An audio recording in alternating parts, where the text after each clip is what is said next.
I'm testing a new thermal target system. In this video, I want to see how durable this is, how well it works, the distance, can you see this, and if this is something that makes sense for those of you that want to test with thermals and practice at nighttime, if this might be a system you want to go with.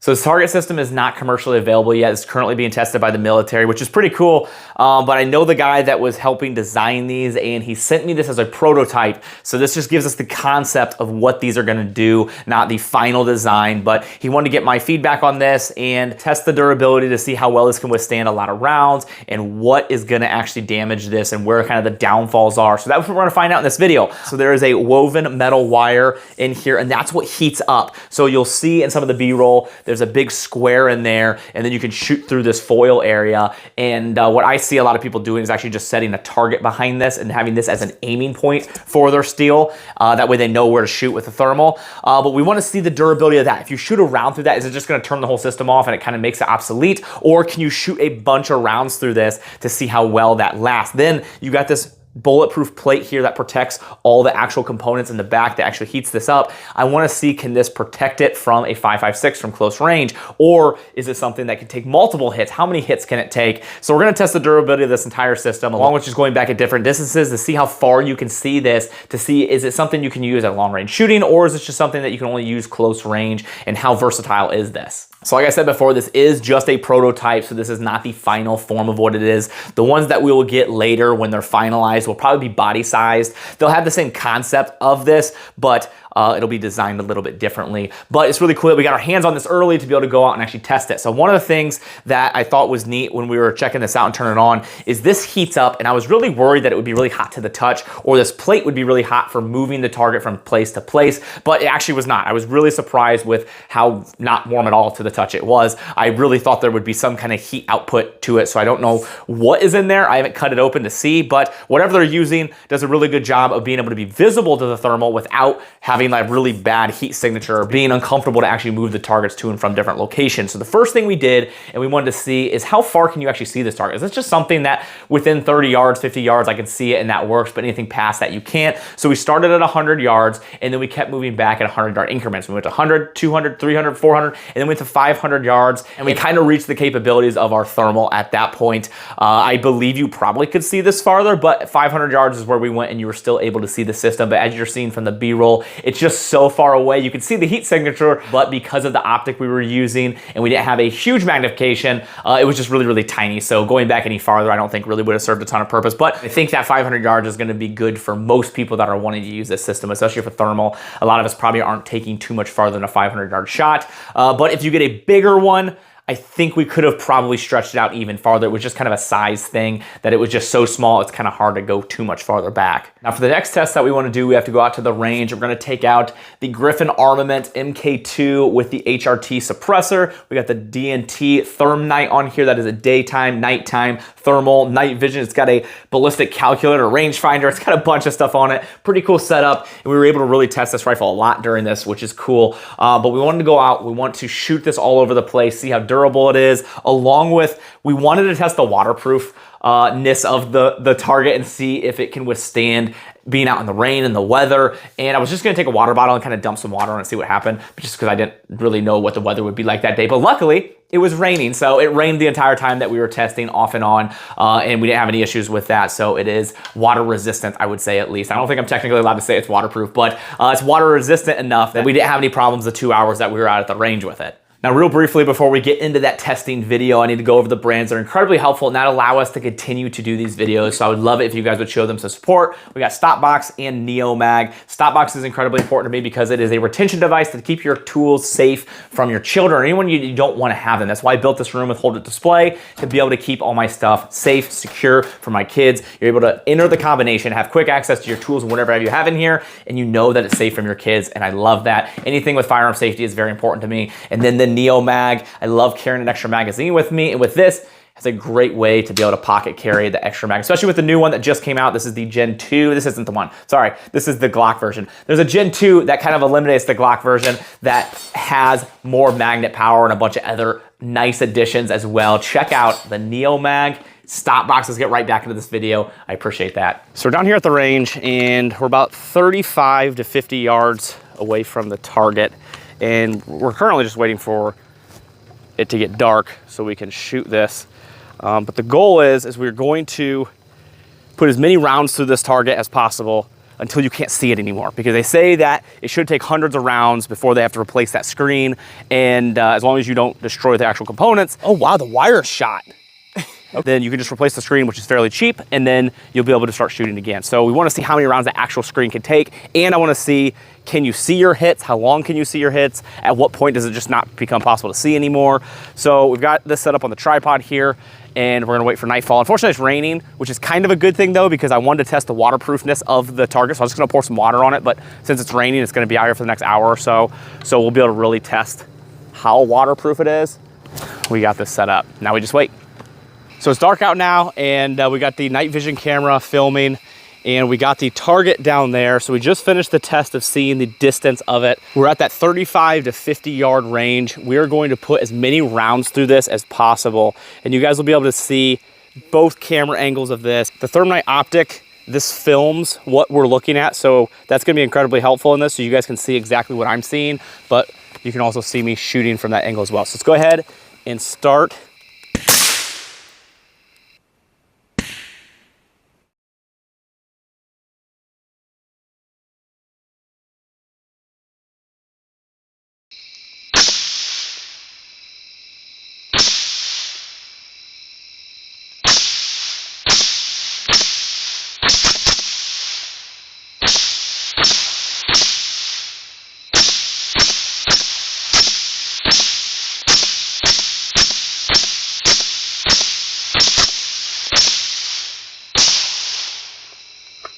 I did the one thing I probably shouldn't have done, and I smoked the plate that protects the battery pack, but luckily it did what it was supposed to, and it does not appear to have gone through.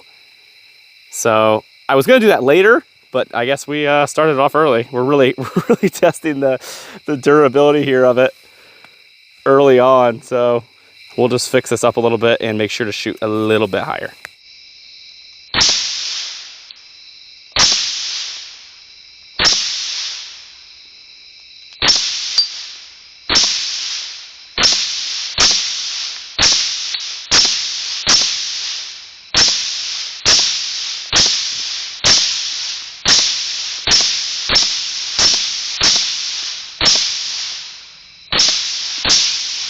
So we got a lot more up top here, but a couple rounds here went right through the coils that are going through here that are heating this up. And what's important about that is we're still getting the heating. So even if you shoot these, it's not gonna turn it all off. And that's what we really want to test here, is to make sure if you put a round through that, it doesn't shut this whole side down or shut the whole thing down. You can still see it, because realistically, you're not gonna get everything here. You're gonna get some flyaways like that one. So it's cool to see we shot a couple here. Looks like we got 3 of them in total, all inside the actual cables and the coils in here that actually heat this. So we're gonna continue to shoot and see how many more rounds we can get through it until it turns off.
You just hit the thing.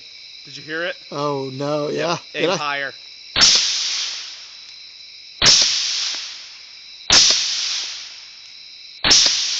That's cool. So we'll have a round counter here somewhere because I haven't counted them yet. But it seems somewhat irrelevant to how many rounds this foil can take because it's an incredibly inexpensive part to replace. What I really want to see is the durability that this can take. So we still got more rounds, we're putting it through it. What we're going to do is we're going to go up, we're going to get a different rifle with white light, and we're going to put rounds through here and just see how durable the actual coils inside this are. I just think this is somewhat irrelevant because most people are going to be able to replace that fairly easily, or they're not even going to have this and they're going to take a steel target and they're going to put it behind it, and they're using this for the identification with the thermal to be able to see where that target's at and make that shot. So I really want to shoot these right here and see how many rounds that can take before we lose that image. So I went upstairs, got this rifle. We're just going to use white light here, and we're going to shoot in a circle around that, try to hit it as many times as possible, and then go back to the thermal and see what it looks like.